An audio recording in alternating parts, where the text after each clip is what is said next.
of Taiwan, I'm Dennis Jay. We news from here in Taiwan and around the world. An in-flight announcement on a flight to Taiwan has sparked outrage online and drawn a protest from Taiwan's foreign ministry. Reese Ayers has more. Middle Eastern carrier Etihad Airways has apologized after Taiwanese passengers complained that an in-flight announcement referred to Taiwan as part of China. In a post on Threads, one passenger who flew from Abu Dhabi to Taipei said the English announcement referred to Taiwan, but the Mandarin version welcomed passengers to Taiwan, China, and warned that bringing illegal meat products would be penalized by the China government. Taiwan's foreign ministry filed a protest with Etihad Airways and demanded an explanation. 中华民国台湾是主权独立的国家，与中华人民共和国互不隶属，这是客观事实与国际公认的现状。任何矮化我国主权地位的不当做法，我国政府与全体国人绝不接受。 The direct service connecting Taiwan and the United Arab Emirates made its inaugural flight last September. Taiwan's Civil Aviation Administration said Etihad's headquarters had apologized for the announcement and immediately reviewed and corrected the wording. The airline also said it would review other Taiwan-related announcements and passenger service documents to prevent further misunderstandings. Scott Huang and Reese Ayers in Taipei for TaiwanPlus. A U.S. Navy aircraft has flown through the Taiwan Strait. The U.S. 7th Fleet confirmed to Reuters that it sent a P-8 surveillance aircraft through the strait on Friday. It said the move demonstrates the U.S. commitment to a free and open Indo-Pacific. It comes as Chinese President Xi Jinping is expected to visit the U.S. next month to meet U.S. President Donald Trump.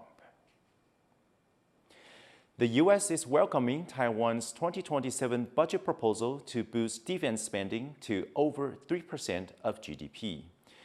In a message to TaiwanPlus, a U.S. State Department spokesperson said the move demonstrates Taiwan's resolve to strengthen its self-defense capabilities. They also reaffirmed Washington's commitment to support Taiwan's acquisition of critical defense capabilities to help deter growing threats from China. Taiwan's cabinet has proposed a record $35 billion in defense spending for next year, about 3.9% of GDP. The proposal now goes to the opposition-controlled legislature for further review. From saving cash to keeping their freedom, a growing number of adults in Taiwan are skipping the dating scene and choosing the single life. Reese Ayers has more. There's a popular phrase in Taiwan, 脱单. It literally means shed your singleness, to get hitched. But data shows many in Taiwan are holding on to singlehood for life.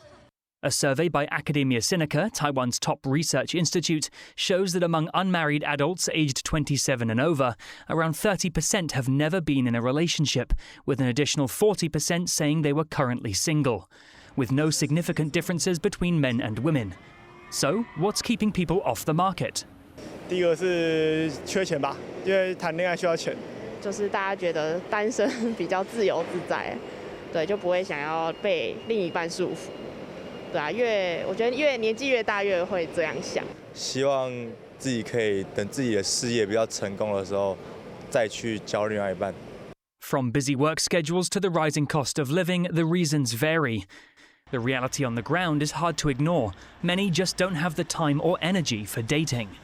The bigger question isn't why are people staying single, it's what does it mean for Taiwan's future? With one of the lowest birth rates in the world, less relationships means less families. To try and fight the demographic crisis, the government has introduced incentives, from cash subsidies for newborns to reserved social housing for newlyweds. But experts say the root cause is that people aren't pairing up in the first place. 很多的婚姻让他们看起来不快乐，那么年轻结了婚生了孩子都被绑住，要不然就是很快就离婚了。 所以对婚姻就有恐惧。 For others, the issue isn't so much a fear of marriage, it's that marriage, or having kids, is no longer seen as essential to a fulfilling life. 真正不想结婚是年轻人对未来他有不同的看法，他会觉得我把一个人自己照顾好就好了。 As modern priorities shift, being single is no longer just a phase. For many, it's becoming a permanent way of life. Klein Wang and Rees for TaiwanPlus. Taiwan is giving parents with minor children a bigger tax break. But as Irene reports, some parents say tax relief alone won't address the broader costs of raising a child. Taiwan's legislature has sealed the deal on new tax relief for families raising underage children. Starting with the 2027 tax year, parents will get a 50% increase in the tax-exempt allowance for each minor child. That could save them anywhere from $79 to over $600 per child, depending on the family's income tax rate. Parents raising children under 6 will also be able to combine the increased tax-exempt allowance with an additional preschool deduction. The government estimates that more than 2 million people in Taiwan will benefit from the changes. Some experts are hopeful about the new policy. 如果是未成年子女，他是属于学龄前的幼儿的话，第一个子女可以加扣15万块钱，那第二个子女可以加扣22万5千块钱，拥有未成年子女的家庭，是真的相当大的节税效果。It's part of the government's efforts to tackle Taiwan's declining birth rate. But some parents say the tax relief is merely a drop in the bucket, and that better childcare support would be more helpful. 一个人2500可能有点太少了，我觉得帮助应该不会太大。只要多一点的话，我相信应该会更有帮助。等于说安置的部分的配套可能会好一点，会比这个加码补助会更好。One childcare policy advocacy group echoes these concerns, saying parents often face multiple sources of pressure just to raise a family. 他们的居住成本过高，或者甚至是工时过长的这些问题，必须要很根本的解决这些结构性的问题，让他们可以有一个成家的想象。The government hopes the tax breaks will ease the financial burden of raising children. But with living costs and childcare still weighing on parents, it may take more than tax relief to encourage people to start a family. Fu Huahong and Irene Lin for TaiwanPlus. Taiwan's legislature has passed an amendment requiring education authorities to help schools provide free menstrual products to students who need them. It is part of several changes to the School Health Act addressing menstrual education and smoking on campus. While the Education Ministry already introduced a similar program in 2023, lawmakers said it had not been effective because it was not legally binding. They said codifying the policy in law would strengthen oversight and ensure schools implement it.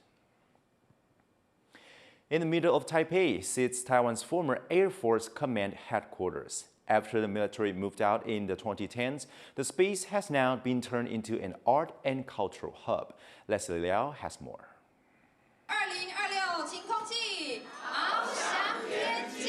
Taiwan's Premier and Culture Minister unveil Skyward 2026, a massive 4-month multimedia initiative event to accelerate the transformation of a former Air Force base into a cultural hub. Kongzong Cultural Base was once Taiwan's Air Force Command headquarters. Located in central Taipei, the campus is steeped in history and, until recently, mystery. 它是一个很严肃、很神秘。 围墙围起来，不太能够进去的地方。 The space is now a dedicated venue for art shows, exhibitions, and events showcasing Taiwan's culture and history. The building has gone by many different names. In the 1930s to 1940s, when Taiwan was a Japanese colony, the space was used as an industrial research facility. In the 1950s, it then became the headquarters of the Republic of China Air Force.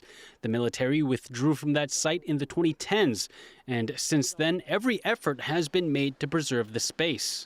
它可以把台湾人已经遗忘的历史再缝合出来，它可以把大家无法遗忘的悲伤又缝合起来。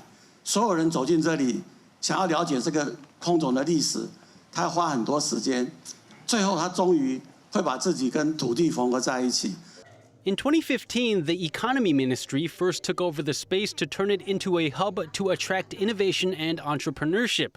Then, in 2018, the Culture Ministry took the reins, turning the base into the Taiwan Contemporary Culture Lab, a space for art, performance, and creation.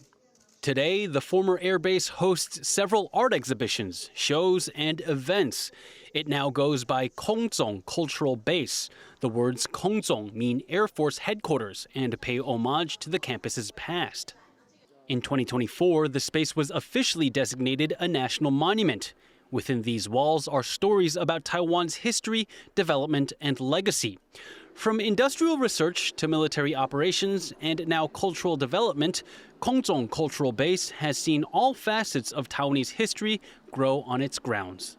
Joseph Wu, John Su, and Leslie Liao for TaiwanPlus. A renowned European conductor has been traveling to Taiwan for more than a decade to work with the premier Taiwanese classical saxophone group. For years, their partnership has brought together musicians and showcased stories unique to Taiwan. Our reporter, Sandy Chi, has more.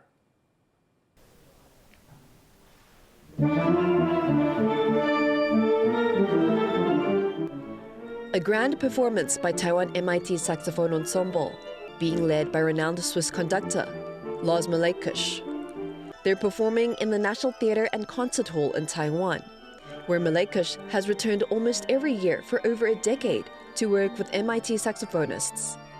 It is this long journey, this process, which makes it special. Be part of this really special group, and also the friendship that comes with it. Of course, it's not just meeting and working together, but there has been a growing friendship over the years, and that makes it special. And so I'm always happy to reserve this 1 week per year to come to Taiwan.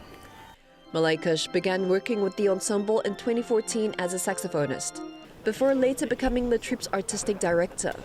我们一直希望可以有一个有国际视野的一个音乐家，可以带着我们米特成长。那后来，我还记得在2018年的时候，也因为 Lars 的关系，我们一起到了克罗埃西亚的国家剧院。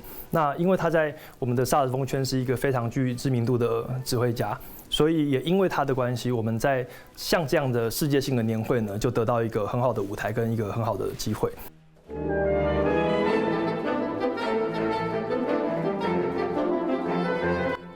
The summer, Malekush again returned to Taiwan to work with the musicians. They performed many pieces together in August, one being particularly noteworthy. 这首曲子叫做《竹堑诗盛宴之序》，那它是为道卡斯族竹堑社的族人写的一首曲子。但是这首诗大概就是在介绍我们原住民族跟汉人的就是生活的一些事情这样子。我只想要跟大家讲说，在台湾有一个民族平埔族，它叫做道卡斯族，要想要让这个族群能够让大家认识。For Malekush, pieces like this make his work in Taiwan unique. You can hear the water, you can hear the hunt when they go out in the woods, and also the struggles, of course, also when they had to fight for their rights and their land. And so it's a very unique and very special piece that I can only experience here in Taiwan, in this surroundings, in this environment. So it's very, very special for me. Over more than a decade of collaboration, Malekush watched Taiwan's saxophone scene develop, and even the ensemble members see the changes. 其实台湾有很大的变化，不只是这个所谓精致的表演艺术这样的形态，已经越来越多人可以接受。那同时呢，我觉得萨克斯风这个乐器，它已经走到很多大众的生活里面。我觉得萨克斯风，我们会说它的歌路很广，就是它可以演古典音乐、当代爵士、流行，甚至台语老歌，或是台湾很多长辈喜欢的日本演歌。它可以演奏非常多不同形态的乐种的音乐，所以其实它是完全不设限的。As the MIT ensemble grows more popular, Malekush and his fellow artists hope their long-lasting partnership will continue to bring Taiwan's musicians, sounds, and cultures to the world. Isan Chen and Zani Chi for TaiwanPlus. Thank you for watching What's Up Taiwan. Finally, we head to Berlin Zoo to celebrate the second birthday of its giant panda twins. I'm Dennis Xie. Take care and see you next time.